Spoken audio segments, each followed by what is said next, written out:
ఈరోజు మెత్తళ్ళు వంకాయ టమాటా కర్రీ చేసుకుందాం. ముందుగా మెత్తళ్ళు తీసుకుని తలకాయ తోకలు అన్నీ కట్ చేసి పెట్టుకోవాలి. ఇలా నీట్గా చేసి పెట్టుకోవాలి. వేస్ట్ పడేయాలి. తెల్ల వంకాయలు తీసుకున్నాను నేను. మనకు మార్కెట్లో దొరికే ఏ వంకాయలతో అయినా ఈ కర్రీ చేసుకోవచ్చు. కొన్ని వేడి నీళ్ళు ఒక గిన్నెలో తీసుకుని కాచి మనం తీసుకున్న మెత్తళ్ళు నీళ్ళలో వేసి నాననివ్వాలి. 5 నిమిషాలు నానిన తర్వాత 2-3 సార్లు కడిగి పెట్టుకోవాలి. మెత్తళ్ళలో వేసుకుంటుంది. 5 పచ్చిమిర్చి, 3-4 ఉల్లిపాయలు తీసుకుందాం. ఉల్లిపాయ ముక్కలు ఇలా కట్ చేసి పెట్టుకోవాలి. 2 టమాటాలు కూడా ఇలా కట్ చేసి పెట్టుకోవాలి. ఈ ముక్కలన్నీ కోసి రెడీగా పక్కన పెట్టుకుందాం. ఇప్పుడు ఒక గిన్నె తీసుకుని నీళ్లు పోసి కొంచెం ఉప్పు వేసుకుందాం. వంకాయలు ఇలా కట్ చేసి ఉప్పు నీటిలో వేసుకోవాలి. ముక్కలన్నీ కట్ చేసి ఇలా ఉప్పు నీటిలో వేసి పెట్టుకోవాలి. ముచ్చులు ఉంటాయి, చూసి కట్ చేసుకోవాలి. ముందుగా మూకుడు పెట్టి 4-3 స్పూన్ల వరకు ఆయిల్ వేసుకుందాం. ముందుగా కట్ చేసిన ఉల్లిపాయ ముక్కలు వేసుకుందాం. పచ్చిమిరపకాయలు కూడా వేసుకుందాం. ఉల్లిపాయ ముక్కలు మొత్తం వేసిన తర్వాత గట్టితో కదుపుకుంటూ ఉండాలి. ఇదిగోండి ఉల్లిపాయ ముక్కలు వేగుతున్నాయి. గట్టితో కదుపుకుంటూ ఉండాలి, లేదంటే మాడిపోతాయి ఉల్లిపాయ ముక్కలు. ఈ ఉల్లిపాయ ముక్కలు కొంచెం వేగిన తర్వాత ఇప్పుడు కొంచెం పసుపు వేసుకుందాం. పసుపు వేసుకున్న తర్వాత ముక్కలు మొత్తం కలిసేలాగా ఒకసారి బాగా కలుపుకుందాం.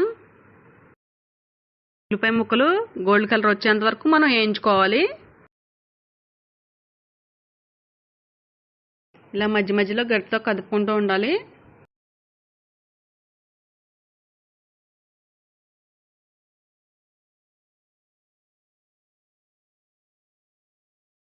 ఉల్లిపాయ ముక్కలు కూడా మంచిగా వేగాయి. ఇప్పుడు ముందుగా కట్ చేసిన ముక్కలు వేసుకుందాం.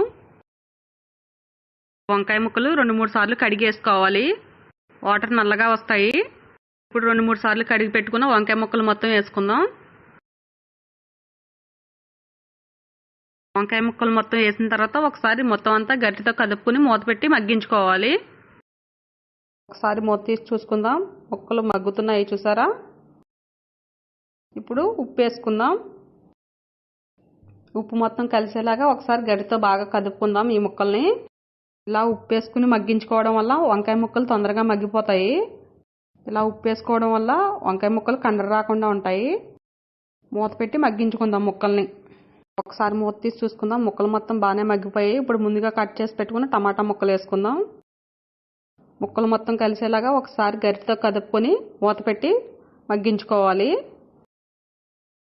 మధ్య మధ్యలో మూత తీసి కదుపుకుంటూ ఉండాలి. ఇప్పుడు ముక్కలు బాగానే మగ్గాయి. కారం వేసుకుందాం. తగినంత కారం వేసుకోవాలి. ఈ కారం కూడా కలిసేలాగా ఒకసారి ముక్కలన్నీ కదుపుకొని మూత పెట్టి మగ్గించుకోవాలి.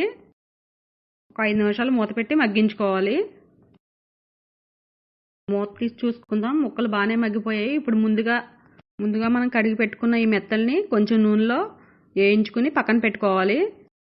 పక్కన పెట్టుకున్న మెత్తలు మొత్తం వేసుకుని ఒకసారి బాగా కదుపుకుందాం. ఉప్పు మనం ముక్కల్లో వేసాం కాబట్టి చూసుకుని తర్వాత వేసుకోవచ్చు. ఇప్పుడు ఒక గ్లాస్ వాటర్ పోసుకుందాం. మొత్తం అంతా కలిసేలాగా ఒకసారి గట్టితో కదుపుకుందాం.